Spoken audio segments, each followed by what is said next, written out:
જય શ્રી કૃષ્ણ મમ્મી. જય શ્રી કૃષ્ણ બેટા. સારું થયું તમે સાજા થઈ ગયા, નહીતર ઘરકામ અને રસોઈ કોણ બનાવી આપે? હા દીકરા, ઉપરવાળાની મહેરબાનીથી જલ્દી સારું થઈ ગયું. અને હા, કાલે તું છોકરી જોવા ગયો તો એનું શું થયું? હા મમ્મી, મને છોકરી ગમી ગઈ હતી. અમે એકબીજાને સવાલ કર્યો, બધું ઓકે થયું, પણ છોકરીએ મને લગ્ન વિશે પૂછ્યું.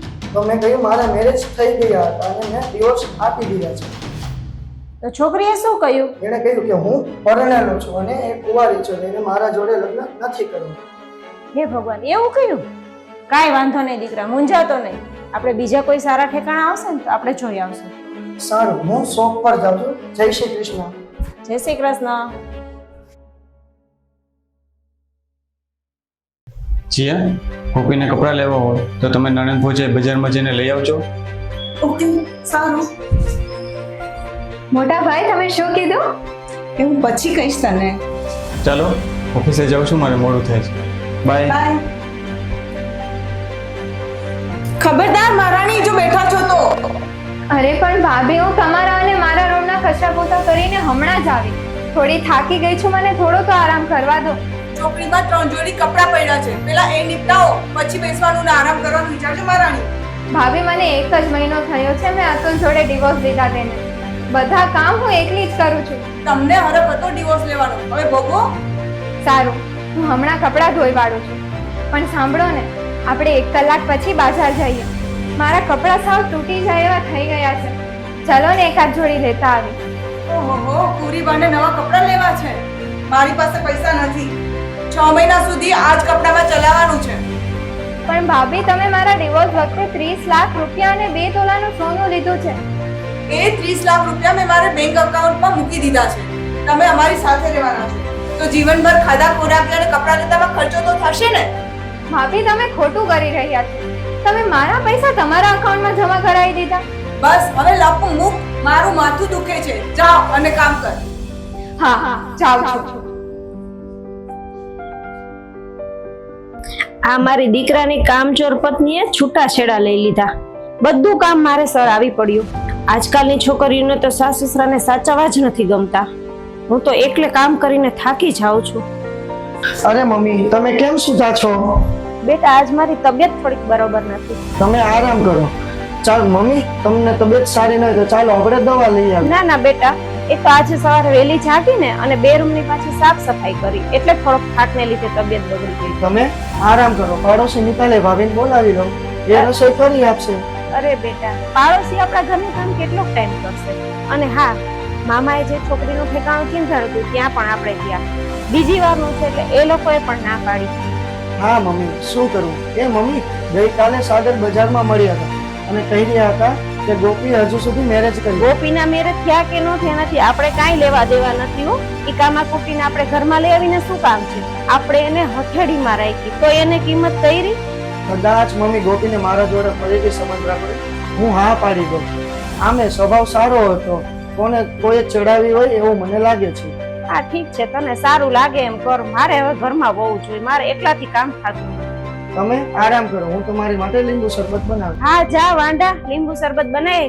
એ મમ્મી, મને વાંઢા વેણું ના મારીશ. હા તો વાંધો જ ને, અત્યારે ક્યાં ઘરમાં બહુ છે. હું શરબત બનાવી લાવું.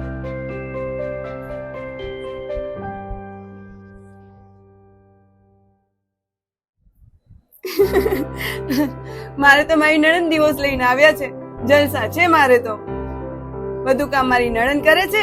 આ બંદાને સડીના 2 કટકાઈ નથી કરવા. જીયા, તું આખો દિવસ મોબાઈલ જ ઘુમાડ્યા કરે છે કે ગોપીને કામમાં હેલ્પ પણ કરે છે? હા, કરાવું છું ને. ગોપીબેન થોડા મારા દુશ્મન છે. તમે કેવી વાત કરો છો સાગર? શું તમે પણ?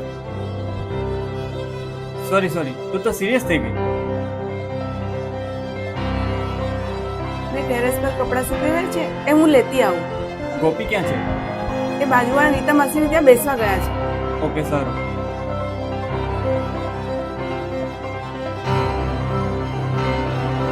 આ મારી ભાભી કેવી દુષ્ટ અને દયાહીન છે. મારી પાસે કામ જ કરાવ્યા કરે. 30 લાખ રૂપિયા પોતે પોતાના એકાઉન્ટમાં જમા કરાવી દીધા.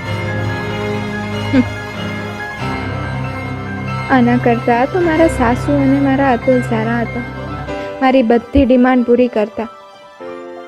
અહીંયા રહીને મને એવો કંટાળો આવી ગયો છે કે મન થાય છે કે અતુલને કોલ કરી દઉં. બાકી અહીંયા રહીને મારા ભાભી મારી પાસે કામ કરાવીને મને મારી નાખશે. ગોપી, હા આવી. ગોપી, તું કપડાં સુકવતી મનમાં કઈ બગડતી હતી? ના મોટા ભાઈ. ગોપી, મારે તને સમ આપવા પડે? સાચું કહે. મોટા ભાઈ, સાચું કહું ને તો મેં અતુલ જોડે ડિવોર્સ લીધા તેને 6 મહિના થઈ ગયા. મને મારા ભાભી કામ જ કરાવ્યા કરે. મને નવા કપડાં પણ નથી લઈ દેતા. મારા પર ત્રાસ જમાવ્યો છે, ત્રાસ. ગોપી, તારી ભાભી તને 6 મહિનાથી હેરાન કરે છે તો મને અત્યારે કહે છે? ગોપી, એક વાત કહું, તે અતુલ કુમાર જોડે ડિવોર્સ લીધા એમાં તારો જ વાંક છે. હા મોટા ભાઈ, મને મારી ભૂલ સમજાઈ ગઈ. તમે અતુલને કોલ કરીને અહીંયા બોલાવી લો. હું તેમની સાથે સાસરે જવા તૈયાર છું. પણ હવે ગોપી, તારા અને અતુલ કુમારના ડિવોર્સ થઈ ગયા છે, હવે આ શક્ય છે. પણ હા, એક પ્રોમિસ કર. એક પ્રોમિસ? એક નહીં 2 પ્રોમિસ દેવા તૈયાર છું. જો ગોપી, તારે તારા સાસરે તારી સાસુ અને કુમારની સેવા કરવી પડશે, તો જ હું આ કરી શકીશ. હા ભાઈ, મને મંજૂર છે. તમે અતુલ સાથે મળી આવો ને તેમની સાથે વાત કરી આવો, પછી જે મારા નસીબ. તો ઠીક છે, હું અતુલ કુમાર જોડે વાત કરી લઈશ. ચાલ.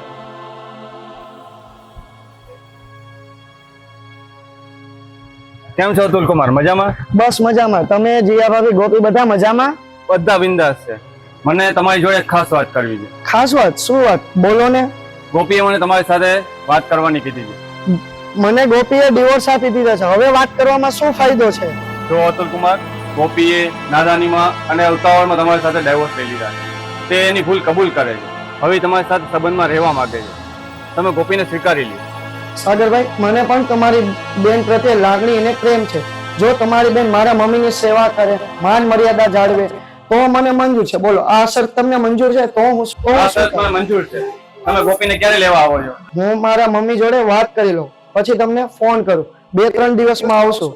મારે હવે જવાનું મોડું થઈ છે. ચલો, હું જાઉં. સારું, મળીએ.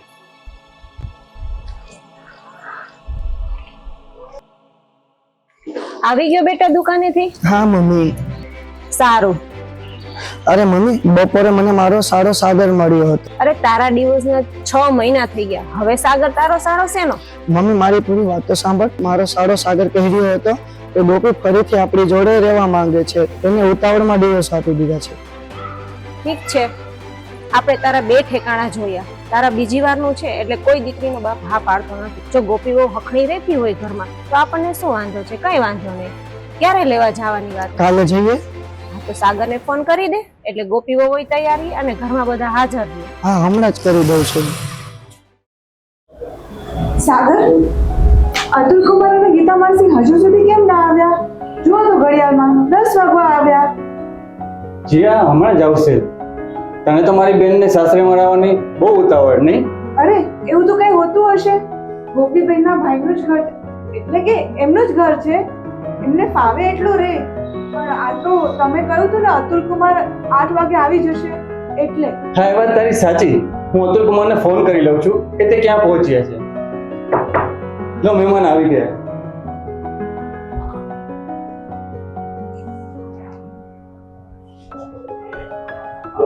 જય શ્રી કૃષ્ણ. મમ્મી, અતુલ, મને માફ કરી દો. મેં ઉતાવળમાં ડિવોર્સ લીધા અને મેં બહુ ખોટું કર્યું. પણ હવે હું તમારી પુત્ર વધુ નહીં, પણ હવે હું તમારા ઘરે લક્ષ્મી બનીને આવીશ. અરે બહુ બેટા, આમેય મેં તમને મારા દીકરાની વહુ છે એવું માન્યું જ નથી. મેં હંમેશા તમને મારી દીકરી જ માની છે. કઈ વાંધો નહીં, જે થયું તે ભૂતકાળ સમજી ભૂલી છે. માણસ માત્ર ભૂલને પાત્ર. આજથી હું તમને મારા પુત્ર વધુ સ્વીકાર કરું છું. ભૂલચૂક માફી. હા ગોપી, હું પણ તને માફ કરું છું અને બધા સામે વચન આપું છું કે તને હંમેશા ખુશ રાખીશ. હવે તમે બધા સાથે મળીને ખુશ રહો એવી જ હું ભગવાનને પ્રાર્થના કરું. જીયા, 20 લાખ રૂપિયા અને ગોપીનું 2 તોલા સોનું પાછું આપી દે. તો સાંભળો બધા. હવે ગોપીબેનના લગ્ન પછી જ મને અતુલ કુમારનો ફોન આવેલો કે તમારી નણંદ મારી મમ્મી સાથે ઝઘડો કરે છે અને સેવા કરતી નથી. મારી મમ્મીને કમરનો દુખાવો છે, તો સમજાવો એને પ્લીઝ. વાત સમજાય રીતે કર, ગોળ ગોળ વાત ન ફેર.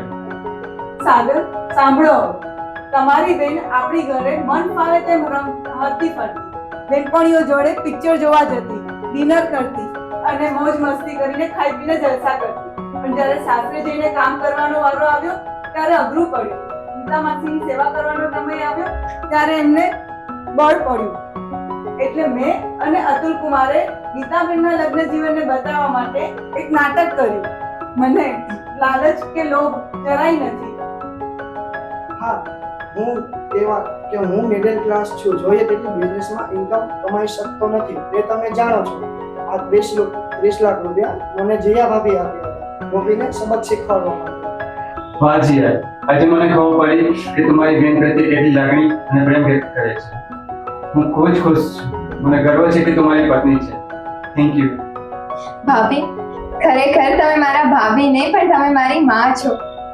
તમે મને ત્રાસ આપ્યો તેનાથી મારી આંખ ઉઘડી ગઈ અને ખબર પડી કે પિયર કરતા તો સાસરું સારું.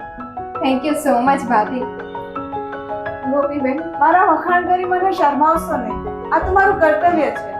તમારું અને અતુલ કુમારનું લગ્ન જીવન ટકી રહે એ માટે મેં અને અતુલ કુમારે જે નાટક કર્યું એ અમારા બંનેનું સક્સેસ રહ્યું એ માટે મને ખુશી છે. ખરેખર જીયા, તમે બહુ પુણ્યનું કામ કર્યું છે. નહીંતર નણંદ અને ભાભીના સંબંધમાં તો રાગ દ્વેષ હોય છે. ખરેખર તમે સંસ્કારી અને ખાનદાન ઘરના દીકરી છો. તમારા તો જેટલા ધન્યવાદ કરી એટલા ઓછા છે. સાગરભાઈ, જીયા ભાભી, હવે અમને રજા આપો અને ઘરે જઈએ અને જીવનની નવી શરૂઆત કરીએ. ખુશીથી જાઓ અને ખુશ રહો. અને મારી બહેનનો કરિયાવર મોકલાવ્યો.